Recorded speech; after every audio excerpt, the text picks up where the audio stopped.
पृथ्वीर सर्वबृहत लोक कल्याणकारी महोत्सव होची रथ यात्रा। बड़दाण्डर प्रशस्त वक्ष उपरे त्रय रथ दंडायमान।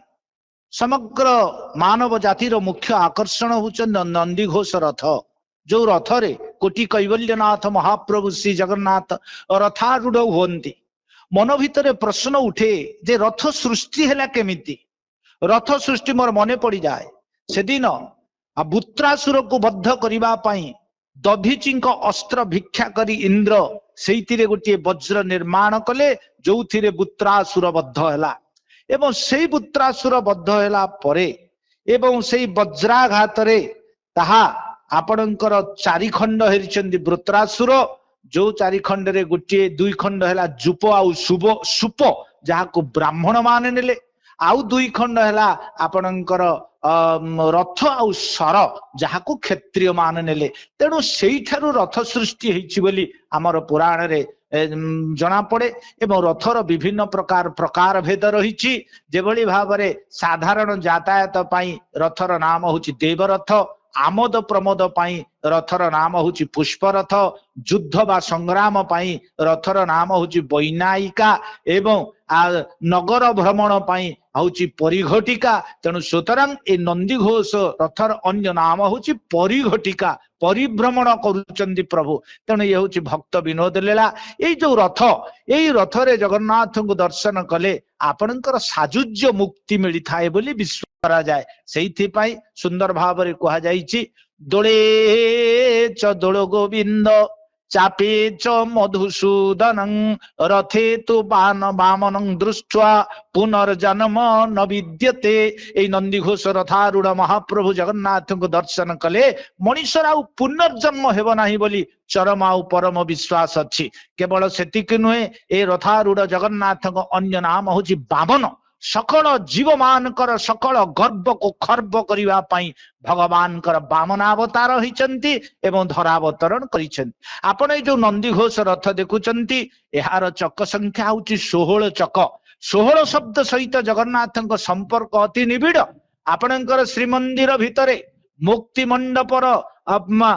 मंडपर खंब होछि 16। जगमोहन खंब होछि 16। स्नान मंडपर खंब होछि 16। 16टी शासन 1600 उपचार रे महाप्रभु को पूजा करिवार परंपरा कहीं के स्मरणातीत काल प्रचलित। केवल सेतिक नुहे ए उत्सव को टाणिबा पई 4टी घोड़ा लंफ प्रदान करी आकाश को लंफ प्रदान करिवार भाव आ भंगी रे से अश्व माने प्रस्तुत अछंती। जहा होची श्वेत रंगर हस्त अश्व जहांकर नाम होची आपणकर शंख बलाहक हरिताश्व। ए अथवा जोड़िए द्वार अछंती रथरे तार नाम होची जया और विजया द्वारपाल। महाप्रभु जगन्नाथ जहा ऊपर बसंती जहा को आमे पीढ़ बोली कहिताऊ तार नाम होची आपणकर कनक मांजा।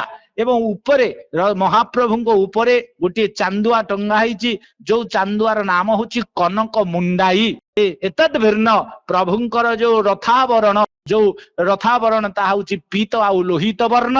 उपरे किनी 3टी कलश अछंती जो कलशर नाम होछि नभ व्योम आकाश जो पीतल कलश। आ पीतल कलश उपरे कररे जोड़िए शुआ अछंती जहा को ओलट शुआ बोली कहंती जहांकर नाम होछि जीव आ परम। उपरे किनी बाना उड़ुची नाम होछि पांचकेतन बाना। 5टी कलर धड़ा कला नाली हलदिया आरक्त ए 5 वर्णर कला रंगर बाना उड़ुची नाम होछि पांचकेतन बाना। ता कारण कौन सर्वधर्म समन्वयर प्रतिभू होउचंती जगन्नाथ। गणे नारायण रुद्रे अंबिके भास्करे तथा भेर्ना भेर्न न कर्तव्यम पंचदेव नमस्तुते। तेणु पंच देवतांक सम्मिलित यात्रा होची रथ यात्रा। सेइथि पई 5टी रंग किंतु ए पताकार गोटे निर्दिष्ट ना अछि जो पताकार ना होची त्रैलोक्य मोहिनी। ए होची त्रैलोक्य मोहिनी। महाप्रभु को रथर जो दौड़ी से दौड़ीटा होची 8 इंची मोटेई 220 फुट लंब 4टी दौड़ी रही। जो दौड़ीर नाम होची शंखचूड़ नागुणी।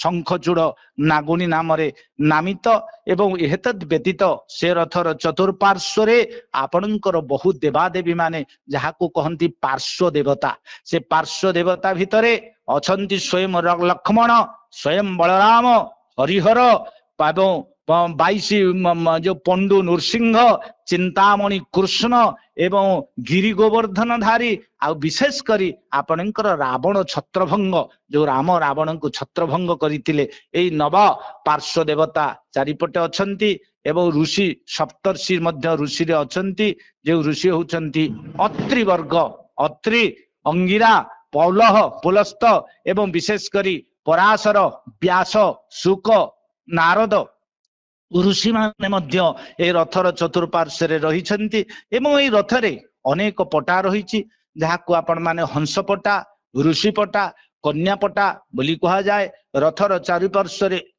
8ଟି ସଖୀ ନାରୀ ମୂର୍ତ୍ତି ବିଦ୍ୟମାନ ଅଛନ୍ତି ଯୋଉମାନଙ୍କୁ ଅଷ୍ଟ ସଖୀ ବୋଲି କୁହାଯାଏ ତାହା ହଉଛି ରଥର ଶୋଭାବର୍ଦ୍ଧନ କରିଥାନ୍ତି ତେଣୁ ଏଇଭଳି ଭାବରେ ରଥର ପ୍ରତିଟି ଅଙ୍ଗ ଆଉ ରଥର ଆଉ କେତେ ଗୁଡିଏ ନୀତିକାନ୍ତି ରହିଛି ଆଉ ରଥକୁ ବିଭିନ୍ନ ସ୍ତରରେ ବିଭକ୍ତ କରାଯାଇଛି ପ୍ରଥମ ଭୂଇଁ ଦ୍ୱିତୀୟ ଭୂଇଁ ତୃତୀୟ ଭୂଇଁ ପ୍ରଥମ ପୋଟଳ ଦ୍ୱିତୀୟ ପୋଟଳ ଅଁଳାଶ୍ରୀ ଏବଂ ଧ୍ୱଜା ଆଉ କଳସ ଏଇଭଳି ଭାବରେ ରଥକୁ ବିଭିନ୍ନ ଭାଗରେ ବିଭକ୍ତ କରାଯାଇଛି ଆଉ ଏଇ ରଥ ନିର୍ମାଣ କରିବା ପାଇଁ ଏକ ସ୍ୱତନ୍ତ୍ର ନୀତିକାନ୍ତି ରହିଛି ଗଛ ରଥ କାଠ ଅନୁକୂଳ ହବାର ପରମ୍ପରା ହଉଛି ସରସ୍ୱତୀ ପୂଜା ଏବଂ ରାମ ନବମୀ ଦିନ ସେ ରଥ କାଠ ଚିରଟ ହବ ଅକ୍ଷି ତୃତୀୟା ଦିନ ରଥ ଅନୁକୂଳ ହେବେ ଏବଂ ବୈଶାଖ ମାସ ଚତୁର୍ଦ୍ଦଶୀ ଦିନ ଗୁଜ ଅନୁକୂଳ ହେବେ ଅର୍ଥାତ୍ ଏଇ ଯୋଉ ମହାପ୍ରଭୁଙ୍କ ରଥ ସେଥିରେ 2 ପ୍ରକାର ଗୁଜ ଅଛି ଗୋଟେ ହଉଛି କୋଣ ଗୁଜ ଗୋଟେ ହଉଛି ପଟା ଗୁଜ କୋଣ ଗୁଜରେ 16 ନୃସିଂହ ମୂର୍ତ୍ତି ସେଥିରେ ବିଦ୍ୟମାନ 16ଟି ନୃସିଂହ ମୂର୍ତ୍ତି ଅର୍ଥାତ୍ ଏ ରଥ ଦାୟିତ୍ୱରେ ସ୍ୱୟଂ ନୃସିଂହ ଭଗବାନ ଏ ରଥ ଦାୟିତ୍ୱରେ ରହିଛନ୍ତି ବିଶେଷ କରି ଶ୍ରୀକ୍ଷେତ୍ର ଭଉଁରୀ ଦିନ ଆପଣଙ୍କର 2ଟି ମାନେ ଯୋଉ ଚକ ଅନୁକୂଳ ହେବେ ଆଉ ସ୍ନାନ ପୂର୍ଣ୍ଣିମା ଦିନ 4 ନାହାକ 14 ନାହାକ ଉଠିବେ ତାପରେ ତାର ସୁପର ଷ୍ଟ୍ରକ୍ଚର ରଥର ନିର୍ମାଣ କରାଯିବ ଏଇ ହଉଛି ତାର ନୀତିକାନ୍ତି ଏବଂ ଏଇ ରଥ ନିର୍ମାଣ କରିବା ପାଇଁ ବିଶେଷ କରି 6 ପ୍ରକାର ସେବକ ଲାଗିଥାନ୍ତି ବିଶ୍ୱକର୍ମା ମହାରଣା ଦରଜୀ ସେବକ ଭୋଇ ସେବକ ଓଝା ମହାରଣା ରୂପକାର ସେବକ ଚିତ୍ରକାର ସେବକ ଏଇଭଳି ଭାବରେ ସେବକ ମାନେ ସେଥିରେ ନିୟୋଜିତ ହେଇଥାନ୍ତି ଏବଂ ରଥ ପାଇଁ ସ୍ୱତନ୍ତ୍ର କେତେ ଗୁଡିଏ ଆପଣଙ୍କର ଯୋଉ କାମ କରନ୍ତି ସେଥିମଧ୍ୟରେ ଜଣେ ହଉଛନ୍ତି ବିଶ୍ୱକର୍ମା ମହାରଣା ଜଣେ ହଉଛନ୍ତି ତଳି ମହାରଣା ଜଣେ ହଉଛନ୍ତି ସୁତାର ମହାରଣା ପ୍ରତ୍ୟେକ ରଥ ପାଇଁ 3 ଜଣ ନିଯୁକ୍ତି ପାଇଥାନ୍ତି ବଡ ମହାରଣା ତଳି ମହାରଣା ଓ ସୁତାର ମହାରଣା ଏବଂ 3 ରଥ ଭିତରେ ଗୋଟେ କମନ ଆପଣଙ୍କର ବାଲାନ୍ସ ମେଣ୍ଟେନ କରିବା ପାଇଁ ଯିଏ ଦାୟିତ୍ୱରେ ରହନ୍ତି ଏବଂ ସିଏ ହଉଛନ୍ତି ଅମିନ ମହାରଣା ଏଇ ଅମିନ ମହାରଣାଙ୍କ ନେତୃତ୍ୱରେ ହଉଥାନ୍ତି ଏବଂ ଏଇ ମହାରଣା ସେବକ ମାନେ ଅକ୍ଷି ତୃତୀୟା ଦିନ ଆଙ୍କ ମଥାରେ କିନି ଆଜ୍ଞା ଶାଢୀ ବନ୍ଧା ସେବକ ଏମାନେ ଏବଂ ଶୂଦ୍ର ସେବକ ହେଲେ ମଧ୍ୟ ଆଙ୍କ ମଥାରେ ଦେଉଳକରଣ ସେବକ ଆଙ୍କ ମଥାରେ ଶାଢୀ ବାନ୍ଧିଥାନ୍ତି ଯୋଉମାନେ ରଥ ଦାୟିତ୍ୱରେ ଯୋଉ ସେବକଙ୍କ ନାଁ କହିଲି ସେମାନଙ୍କର ମୁଖ୍ୟ ମହାରଣାଙ୍କ ମଥାରେ ଆପଣଙ୍କର ଶାଢୀ ବନ୍ଧାଯାଏ ଏବଂ ସେଇ ଦିନ ଠାରୁ ରଥ କାର୍ଯ୍ୟ କରନ୍ତି ଏମାନେ ଅତ୍ୟନ୍ତ ନିଷ୍ଠା ପବିତ୍ରତା ସହିତ ସମର୍ପଣ ଭାବ ନେଇ ପ୍ରଭୁଙ୍କର ରଥକୁ ନିର୍ମାଣ କରିଥାନ୍ତି ସେଇଥିପାଇଁ ଏ ରଥର ଅନ୍ୟ ନାମ ହଉଛି ବ୍ରହ୍ମଯାନ ଏବଂ ଯୋଉଠିକିନି ମହାପ୍ରଭୁ ଜଗନ୍ନାଥ ଆରୂଢ ହୋଇଛନ୍ତି ସେଇ ପୀଠର ନାମ ହଉଛନ୍ତି ବ୍ରହ୍ମ ସଦନ ଏବଂ ବଡଦାଣ୍ଡର ନାଁ ହଉଛି ବ୍ରହ୍ମଦାଣ୍ଡ ବ୍ରହ୍ମଯାନ ବ୍ରହ୍ମ ସଦନରେ ଦାରୁ ବ୍ରହ୍ମ ବିଦ୍ୟମାନ ହୋଇ ସକଳ ଜଗତକର ପରିତ୍ରାଣ କରୁଛନ୍ତି ଏଇ ହଉଛି ଆର ରଥର ମହତ୍ଵ ଆଉ ମହିମା ଗୁରୁତ୍ୱ ଆଉ ଗରିମା ଜୟ ଜଗନ୍ନାଥ।